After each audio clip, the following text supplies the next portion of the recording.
Tears of a Doctor Wife, Chapter 62. Imbes na dumiretso sa restaurant na dinek sa akin ni Stacy, ibang landas ang tinungo ko. I decided to go to the restaurant. I would spend the day with my wife. Mamayang gabi, gusto kong kakain kami sa labas at bukas, ipapasyal ko ang mga bata bago kami pupunta sa party. Hindi ko pa na-date si Zaira. Gusto kong iparanas sa kanya ang mga bagay na dapat nararanasan ng isang babae. Kung paano sila niligawan ng isang lalaki. Tinawagan ko si Tita Farah to explain everything at siya na ang makipagkita kay Stacy at itinuro ko sa kanya ang mga dapat sabihin. Lahat na ayos ko na para bukas ng gabi. Hindi ko maintindihan ang sarili ko. Mas gusto ko laging kasama sa lahat ng oras ang asawa ko at ang mga anak ko. I felt something awful feelings in my heart na hindi ko maintindihan. Na para bang every second, every minute, every hour ay napakahalaga na dapat walang masayang. Mag-date lang tayo, darling. Let's celebrate. I smiled and she was really blushing. Ano naman ang isi-celebrate natin? Pag-uway na tanong niya na may hindi maitatagong ngiti sa labi. Our life together. Let's celebrate our life together. Bilang bagong magjowa. Shh, mag-asawa. She smiled. Your pregnancy. Let's welcome together our newest member of our family. Let's thank the heaven that we have each other. And I want to thank him for having you in my life. I lifted up her chin with my forefinger and thumb. She opened her mouth to say something, but it was too late. The moment her lips parted, I closed them with a kiss. My tongue slowly thrust deep into her mouth. Then my tongue moved against her teeth. With a soft, unconscious sigh, she opened her mouth too fully. And when she tentatively moved her tongue to brush over mine, I heard her groan. Itinaas niya ang kanyang mga kamay at inilagay iyon sa leeg ko at malayo niyang tinugunan ang mga halik ko. Gusto kong magpakalunod sa mga halik niya nang bigla siyang huminto. I groaned bilang pagtutol dahil ayokong matapos ang mga halik na yun. Pero kailangan mong puntahan si Stacy. Anya na kinagat-kagat ang ibabang labi ko. Ang mga mata nito ay taas-baba. Pero ang mga labi niya ay walang tigil sa kakahalik sa akin habang kinukulong ng dalawang palad niya ang mukha ko. Asyo, at pinanggigilan ko ang halikan ng labi niya. Kinagat ko ang ibabaw ng labi niya at kinagat niya ang pang-ibabang labi ko. And we stroke her tongue inside each other's mouth. Hinihintay ka noon, tiyak. Anya. No, darling. Mas mahalaga ka. Let's celebrate your pregnancy. Bumitaw siya sa akin and she took a deep breath. Hindi pa naman tayo sure kung talagang buntis ako. Malay mo, gusto ko lang talagang kumain ito. Anya nang nakangiti. I look at her intently. I'm a doctor, darling. Kahit na hindi ako OB-GYN, alam ko at sigurado ako na buntis ka. Dahil mahal kita. Kaya gusto kitang i-date dahil nga mahal na mahal kita. Gusto ko maging masaya ka. I realize sometimes, truth can be simple. Tayo lang ang nagpapahirap sa sitwasyon. I understand now. Kahit kumontra ako nung una na pakasalan ka, pero hindi ko pa rin magawang suwayin ang gusto kong tumutol. Dahil ang babaeng pinakasalan ko ay mahal ko talaga. At iyon ang tama. Ang pakasalan ka. Halos mapugtuan ako ng hininga sa mabilisang pagbigkas ng mga salitang yun. She nodded. All right. She rested her head on my shoulder. Sana bukas, tuluyan ang mawala si Stacy sa buhay natin. I want peace and peaceful mind. Hiling niya. I'll make sure of that, I said firmly. She smiled at me. Marami pang darating na problema sa atin. Hindi natin masasabi kung gaano kabigat. Tumitig siya sa akin. Inaplos niya ang pisngi ko. Pero hanggang mahal natin ang isa't isa, hindi tayo magpapatalo sa mga problema, right, darling? Wika niya. Very well said, my darling wife. Sang-ayon ko. Now, pwede na ba tayong mag-date before I change my mind and devour you instead here? She smiled cheekily. Mas gusto kong magbago ka ng isip, she said, grinning. I shrugged my shoulder. Okay, ano ang gagawin mo para paguhin ang isip ko? Teasing her. Pumunta to sa backseat at sinandalang likuran sa upuan. And she parted her legs and chewing. Now, Zane Christophe de la Costa. Dahil sigurado kang buntis ako, kailangan mabuo ang binihing bumipintig sa sinapupunan ko. Let's make love here, darling. I demanded you. Sabay alis sa suot niyang red lace, panty at binato sa akin. Tumama yun sa mukha ko at naumoy ko kung gaano to kabango. Namilog ang mga mata nitong nakatitig sa akin. Pilyo akong ngumiti. Sumilip ako sa bintana. Sobrang tirik ang araw sa labas. Walang katao-tao sa paligid. At naisip kong tinted ang mga bintana ng sasakyan ko. Pilyo akong ngumiti. Sumilip ako sa bintana. Sobrang tirik ang araw sa labas. Walang katao-tao sa paligid at naisip kong tinted ang bintana ng sasakyan ko. Bakit nga ba hindi namin ulitin ang ginawa namin noon? Ang magkaiba lang, pinilit ko siya noon. Ang kaiban ngayon, ako ang hinahamon. At aayaw ba ako? Lumapit ako sa kanya at walang sabi-sabing inalis ko ang suot na t-shirt. At lumod ako sa harapan niya. Once again, we kiss. My tongue traveled from her ears down to her neck, down to her beautiful. I murmured as I spread her legs. Nakita ko ang anticipation sa mukha ng asawa ko. At muli ay doon namin pinagsaluhan ang isa't isa. I smiled helplessly. May dalang bulta-bultahing kuryente sa aking buong pagkatao ang maramdaman ulit ang init sa loob ng kaibuturan niya. Kay sarap sa pakiramdam kapag nag-isa ang dalawang katawan. And I started to move and trust even deeper. She gasped even more as she said her agreement in a shaking voice. The next moment, napalitan na ng daing naming dalawa ang loob ng sasakyan. Wala akong pakialam kahit ramdam ang pag-uga ng sasakyan. I love you, darling. Bulong ko sa tenga niya. Wala itong ginawa kundi ang haplusin ang pisngi ko at titigan ako sa mga mata habang patuloy ako sa pag-angkin sa kanya. Ang bawat pagulos ko ay tinutugunan ng katawan niya. Halos umindayog ang balakang nito sa pagsalubong sa akin. I love you, Zane. Pinilit kong abutin ang labi niya upang silin siya ng mga halik until we both reach our climax. Bumagsak ako sa tabi niyang pagod at hingal, katulad ng asawa ko. Hinila ko siya at pinahiga ang ulo niya sa binti ko. Yumuko ako at muling inabot ng halik ang labi niya. At hinaplos-haplos ng mga daliri ko ang malambot at mahabang buhok ng asawa ko. Hanggang mag-ring ang cellphone ko. Hindi ko pinapansin dahil alam kong si Stacy lang to. Tumigil din ang nasa kabilang linya at napalitan naman ang tawag sa messenger. Sa inis ko, pinulot ko na lamang. Nakita kong si Tita Farah ang tumawag. Napakamot muna ako ng batok bago ko to sinagot. Si Kiara. At saglit akong nakinig sa sasabihin ni Tita. Pero hindi ko na pinatapos ang sasabihin nito. At pinatay ko na ang tawag. Saan tayo pupunta? Tanong sa akin ni Zaira nang makitang nagmamadali akong magdamit. Magdamit ka na.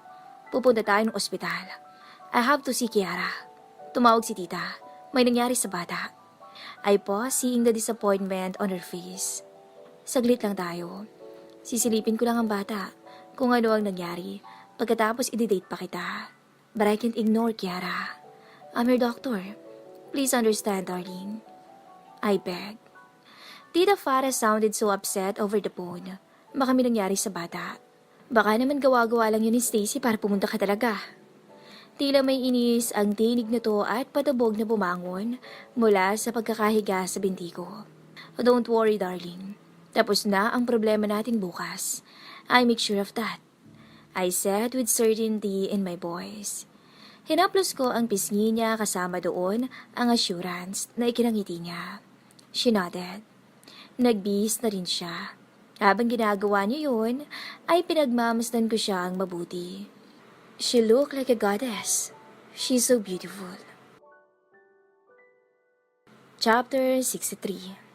Zai point of view. I just wanted to ignore it. Alis sa sana ako but I can't move my feet. Hindi kaya ng mga paa ko ang lumayo. Sinalubong ni Stacy sa hallway si Zane. Payakap na lumapit sa asawa ko at umiiyak. Oh, Zane. Our poor baby Kiara. I don't want to lose her. Hindi ko alam kung makakaya ko.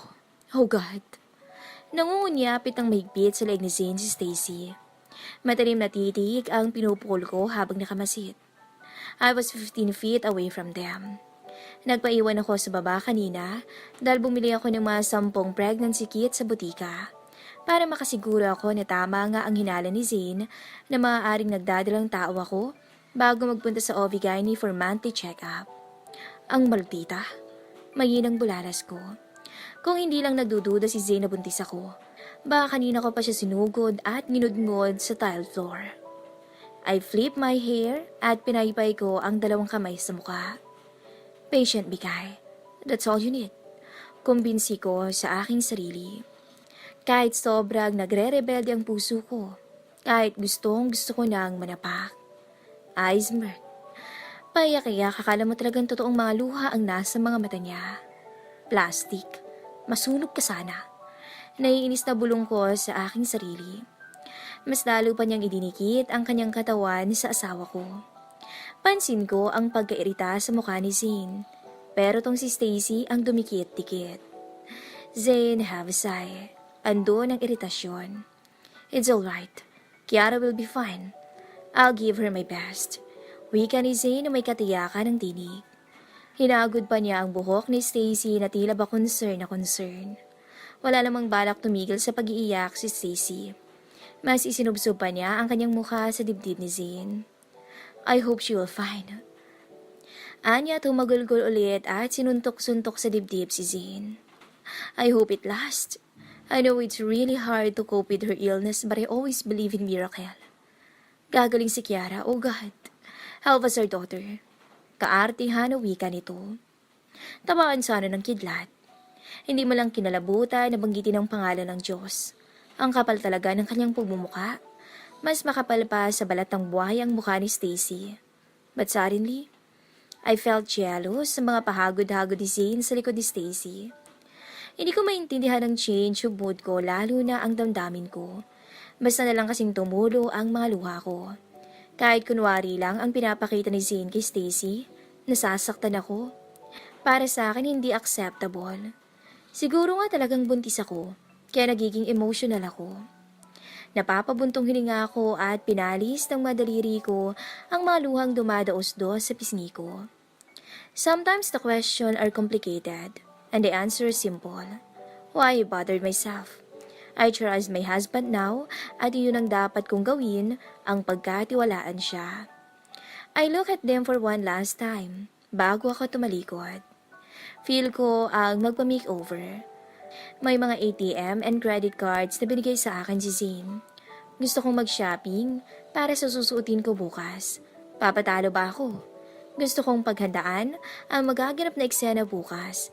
At syempre, gusto ko ako ang pinakamaganda sa mata ng asawa ko bukas. Kinuha ko ang cellphone sa loob ng bag at dinayal ang number ni Love, na agad naman niyang sinagot. Niyaya ko ang babae na maglibot-libot kami sa mall. Na-excite naman siyang samahan ako at sinadya kong patayin ang cellphone ko. Ang usapan namin ay magkikita sa SM. Nag-ikot-ikot muna kami sa loob ng mall pero wala akong magustuhan na damit hanggang makuha ang atensyon ko ng isang butik. Pumasok kami sa loob habang inaangat-ngat ang kuko ng dulong daliri ko. Mainit naman kaming sinulubong ng mga babae sa loob. Dire-diretso ako sa mga rack kung saan may mga nakasabit na mga long dress. May I help you, ma'am? Tanong sa akin ng nakangiting sales lady. I'm just checking things out. Ani ko sa mahina na tinig. Are you looking for something? Muli niyang tanong. I shook. Kinuha ko ang isang black dress na nakasabit mula sa rack. Para sa party.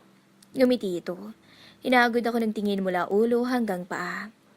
Mayroon kaming nababagay para sa iyo, ma'am. Suhestyon niya. Namilog naman ang mga mata ko. Tumango ako ay tumalikod ang babae para kunin ang sinasabi niya. Bumalik ako sa kinaroroonan ni Love. Nakaupo ito. Napatitig ako sa mga mata nitong nagtatanong. Naupo ako sa tabi niya. Buntis ka ba? Biglang tanong nito. Hindi na ako nagulat doon. Baka nakita niya ang laman ng paper bag na dala-dala ko. Sabi ko sa pharmacist kanina, ilagay ng maayos sa paper bag. I shrugged my shoulder. Baka, kaya pag uwi ko magtetest ako. Delay ako 1 week at hindi malabong mangyari yun. Walang pali ang asawa ko sa pagpapatirik ng mga mata ko eh. Pabiro kong sabi. Napahalakak to, and she looked at me evilly. Anong problema? Hindi ng problema. Masaya ako sa'yo. Ang bilis lang ng mga pangyayari. Magkakaroon kayo ulit ng anak. Medyo lumungkot ang tinig nito. Why? Paano naman kasi? 5 taon na kaming kasal ni Prince, but until now, she paused. Wala pa rin nabubuo. Dugtong niya. Kiniinggit ako sa'yo. Nguso niya. Natawa ko. Darating din yan. Patient lang. Try and try. Makabuo din kayo. Pampalubag loob ko. Ilang saglit lang dumating ang babae. May bit-bit na dress. Black dress din ngunit mas maganda to kaysa sa unang hinawakan ko. Tumayo ako at pumunta sa fitting room upang isukat. Nang lumabas ako, lahat sila napalingon at nag-thumbs up, pati na rin si Love. Kaya kinuha ko na ang dress, dahil bagay din naman sa akin. Pagkatapos naming mamili, ay kumain muna kami bago nagtungo sa salon. Paglipas ng mga 3 oras ay natapos din ang pagpapaganda ko. Niyaya ko rin siyang puntahan namin ng shop kung saan pinapagawa ang mga invitation sa kasal namin. At sa Miyerkules ang photoshoot na si Zane ang pumili sa venue. Gusto ni Zane sa may talampas gagawin. A Mother Nature photoshoot. Lahat pala nakaplano na, kaya wala na akong dapat alalahanin. Ang tanging gagawin ko na lang pala ay i-check ang lahat ng mga details kung tama. Kung meron akong hindi gusto para agad na maayos, pero lahat naman ay naaayon sa kagustuhan ko. Nang matapos lahat, ang lakad namin ay hinatid na ako nila pauwi sa bahay dahil may sasakyan naman siya. Pagkarating ko sa bahay, ay agad akong sinalubong ng mga bata at ng 2 kasambahay. Binigay ko sa kanila ang mga binili ko upang dalhin sa kwarto naming mag-asawa. Humalik sa mga pisngi ko ang 2 bata bago sila bumalik sa kanya-kanya nilang nilalaro. Pagkatapos, umakyat ako sa kwarto at walang sinayang na oras. Pumasok ako sa loob ng banyo, dala-dala ang 10 pregnancy test. I just wait for 5 minutes, pero wala pang 5 minutes ay nagkaroon na ang mga to ng pink talinya. Mixed emotion. I was so happy dahil tama ang hinala ni Zane. I'm pregnant. I'm so excited to tell him the good news. Our family is getting bigger. Nagbihis muna ako ng pambahay bago bumaba sa sala. Naabutan ko si Yana sa may center table. Nakaupo sa sahig at naggalit ang mga throw pillow sa sahig. Dinampot ko yon isa-isa at ibinalik sa couch. Si tatay wala pa? Masuyo kong tanong kaya na habang naguguhit sa kanyang sketchpad sa ibabaw ng mesa at naupo ako sa tabi niya. Masuyo kong hinaplos ang mahaba nitong buhok. She looked at me and smiled sweetly. Hinahanap ng mga mata ko si Yuan. Naglalaro sa kanyang motorbike sa labas habang sinusunda ng yaya. Not yet, nanay. Umiling to habang ang mga kamay ay patuloy sa pagguhit. Look, nanay. Pinakita niya sa akin ang iginuhit niya. Isa itong beach at may araw na papalubog na. Punta tayo dito, nanay. Anya na nangingislab ang mga mata.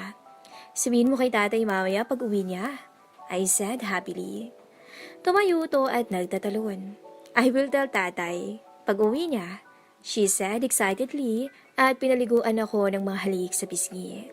Nak, ayaw ko dahil nakikiliti ako sa ginagawa niya. Yumakap ako sa kanya at hinalikan ko siya sa ilong.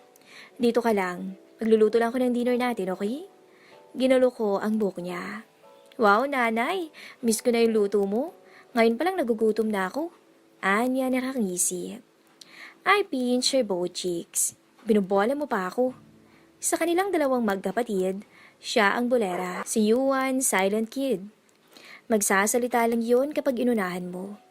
Si Zane ang nakikita ko kay Yuan, kasi ganun si Tupe nung bata, tsaka lang magsasalita kapag kakausapin mo.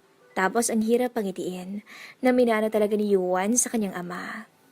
Shigigot. Tumayo na ako at nagtungo sa kusina upang ipagluto ang mag-aama ko ng hapunan. Inutusan ko ang mga katulong na ihanda na ang mga kailangan ko at tulungan nila akong maghiwa ng mga rikato. Simpleng menu lang ang lulutuin ko. Adobong pinaghalong karning baboy at manok, ginataang kalabasa at sitaw.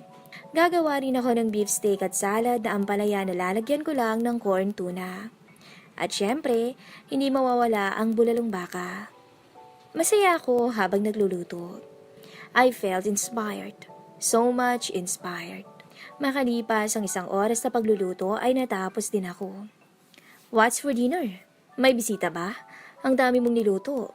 Tanong ni Kat nang lapitan ako sa may kusina. Umiling lang ako at pinakita ko sa kanya ang mga niluto kong nakalagay na lahat sa mga bowl. Tinulungan niya akong ihanda ang mga pagkain sa mesa. Kumusta ang lakad mo? Tanong ulit ni Kat habang naglalagay ng mga plato sa mesa. Nagkibit balikat ako. Okay lang naman, matabang na sagot ko. Nang marinig ko ang sasakyan ni Zane sa driveway at may isang sasakyan pa, I smiled from ear to ear. Hinubad ko ang suot na apron upang salubungin ang pagdating ng asawa ko. Hindi ako makapaghintay na sabihin sa kanya ang good news. Binilisan ko ang hakbang patungo sa main door.